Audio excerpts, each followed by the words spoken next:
dari kelompok 6 ingin mempresentasikan terkait persiapan dan pengumpulan data program inventarisasi potensi desa di Desa Pipit, Kecamatan Sapura, Kabupaten Honje, Provinsi Bogor. Baik, kepada pemateri langsung saja.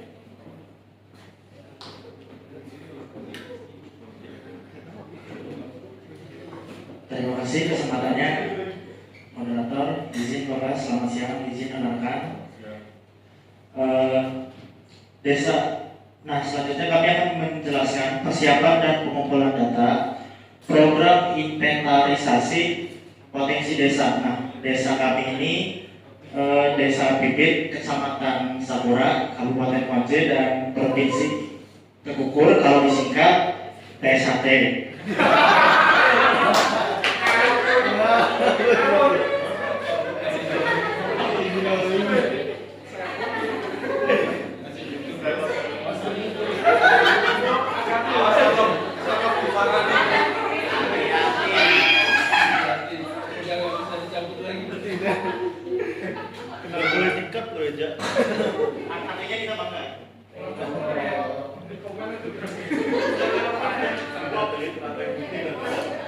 Nah, Desa Pipit ini termasuk ke dalam wilayah pesisir ya. Termasuk dalam wilayah pesisir, artinya mempunyai sumber daya alam, sumber daya manusia, kemudian ekonomi sosial. Nah, tetapi sayangnya di sana itu para masyarakat belum bisa memanfaatkan secara optimal dengan adanya sumber daya alam tersebut. Adapun permasalahan atau latar belakang yang memicu kami menjadikan ini program adalah kemiskinan di wilayah pesisir. Itu menurut data BPS itu pada tahun 2025 terjadi peningkatan 4,19%. Kemudian terjadinya alih fungsi lahan mangrove. Alih fungsi lahan mangrove ini tentunya berdampak pada terjadinya abrasi tanah di wilayah pesisir.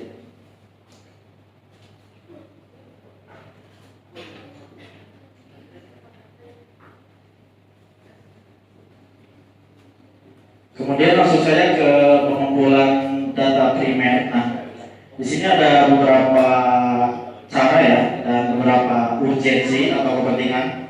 Yang pertama itu melakukan observasi lapangan. Dengan kita mengobservasi lapangan, kita akan mengetahui kondisi fisik atau kondisi nyata di lapangan. Selanjutnya wawancara.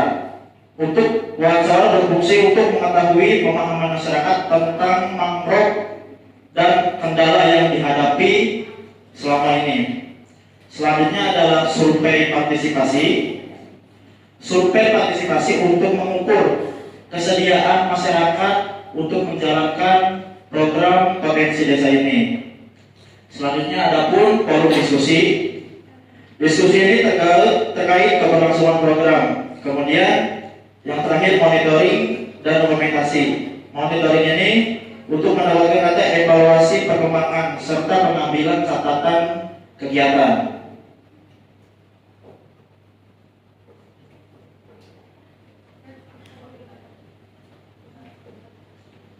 Selanjutnya pengumpulan data sekunder. Pengumpulan data sekunder meliputi dokumen resmi desa untuk mengetahui profil desa. Selanjutnya kepada BPS yaitu untuk mengetahui jumlah penduduk, mata pencaharian, pendidikan, sosial, dan ekonomi. Dan yang terakhir adalah dinas yang terkait. Kemungkinan yang terakhir itu adalah dinas KHB untuk mengetahui apakah ada dukungan terkait penanaman mangrove. Kemudian kegiatan saat persiapan itu yang pertama membentukkan tim inventarisasi. Nanti akan diklasifikasikan ya, nanti jadi beberapa tim. Ada tim pengambil data, pengelola atau analisis, serta tim monitoring dan evaluasi. Yang kedua adalah penyusunan pesanan kerja. Ini meliputi jadwal dan waktu. Yang ketiga ada penentuan metode dan instrumen. Metodenya itu yang tadi observasi serta survei. Kemudian instrumen itu meliputi alat yang dibutuhkan, baik itu laptop, kendaraan, dan lain sebagainya. Kemudian itu ada kerjasama dengan pihak desa serta instansi terkait dengan maksud nantinya kita meminta izin terkait keberlangsungan program ini. Kemudian sosialisasi masyarakat. Nah, hal ini menjadi penting karena di wilayah pesisir itu belum tentu mereka paham betul terkait pentingnya penanaman mangrove. Yang terakhir adalah penyiapan logistik seperti makanan.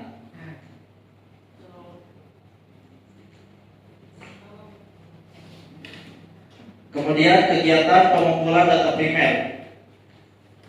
Kegiatannya adalah observasi lapangan itu kita mendatangi dan mengamati data untuk mencatat bagaimana keadaan fisik yang terjadi pada saat itu, serta apakah ada kerusakan dan apakah ada kemungkinan untuk merehabilitasi masalah tersebut. Selanjutnya adalah wawancara. Wawancara kepada masyarakat sekitar dilakukan dengan pertanyaan yang telah disiapkan untuk mengetahui pemahaman mangrove. Kemudian ada survei partisipasi. Jadi kita membagikan formulir kesediaan masyarakat dalam menjalankan program tersebut. Lalu ada forum diskusi. Kita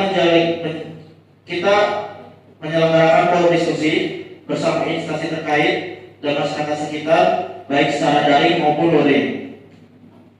Yang terakhir adalah monitoring dan dokumentasi. Melakukan monitoring secara berkala untuk memantau perkembangan program dan melakukan evaluasi terhadap program tersebut. Kemudian ada kegiatan pengumpulan data sekunder. Yang pertama itu kita membutuhkan dokumen desa. Nah, kita akan datang ke kantor desa tersebut untuk mengumpulkan dokumen pasti seperti monografi dokumen serta perencanaan dan laporan dari pemerintah. Yang kedua ada mencari data dari BPS. Kita akan datang langsung ke kantor BPS untuk mengetahui laju perekonomian, pertumbuhan penduduk dan laju pertumbuhan desa. Dan yang ketiga adalah mencari data dinas terkait, mencari data tambahan seperti pasang surut air laut, kondisi ekologis, dan tanah musnah di wilayah desa Pipit tersebut. Mungkin sekian presentasi dari kami. Selanjutnya saya akan kembalikan kepada moderator.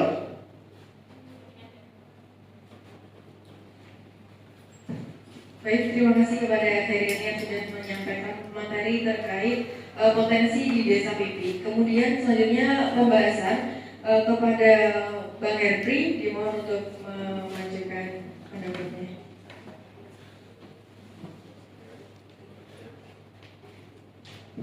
Ya, terima kasih Pak Moderator. Mohon izin memperkenalkan diri, saya Herpri Batol Rawi. Saya minta tolong Mas di data sekunder tadi.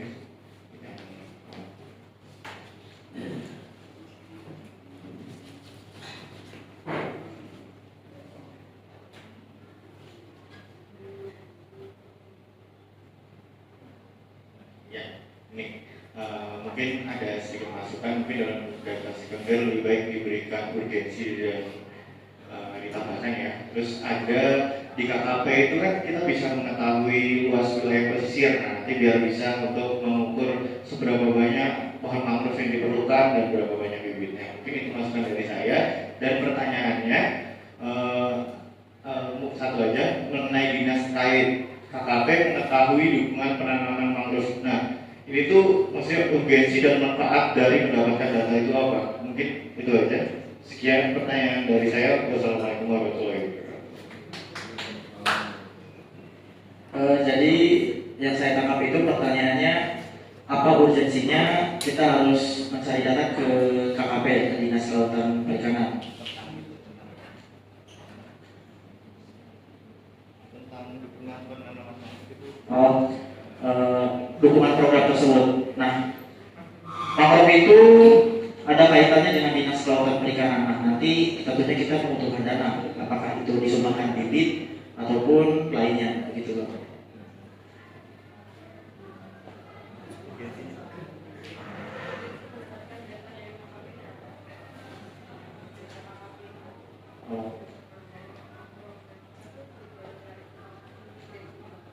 Apakah ada dukungan atau enggak? Urgensinya itu belum. Hanya sekedar mengetahui itu aja sih sebenarnya. Selanjutnya kepada Putri Wijayanti.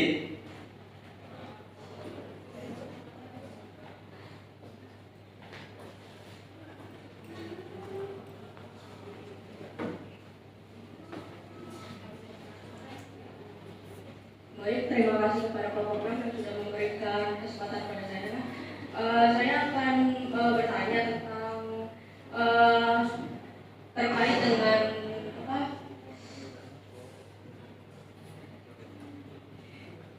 Persetujuan dari masyarakat.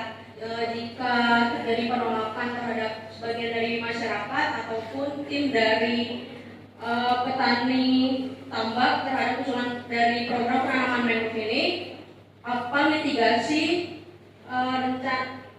dari kalian terhadap hal ini? Terima kasih. Sama-sama.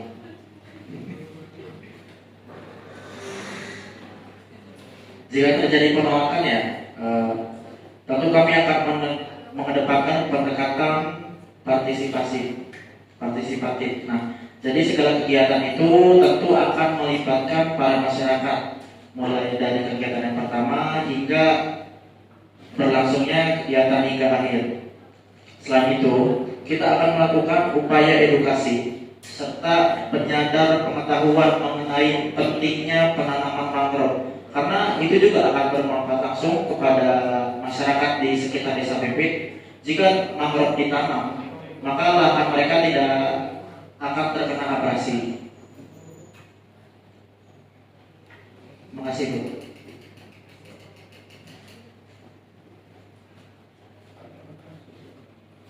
Baik, terima kasih banyak kepada teman-teman, kepada yang pembahas yang sudah memberikan pertanyaan dan juga menambahkan terkait apa yang telah disampaikan dari kami. Kami mohon maaf apabila ada kesalahan. Wassalamualaikum warahmatullahi wabarakatuh.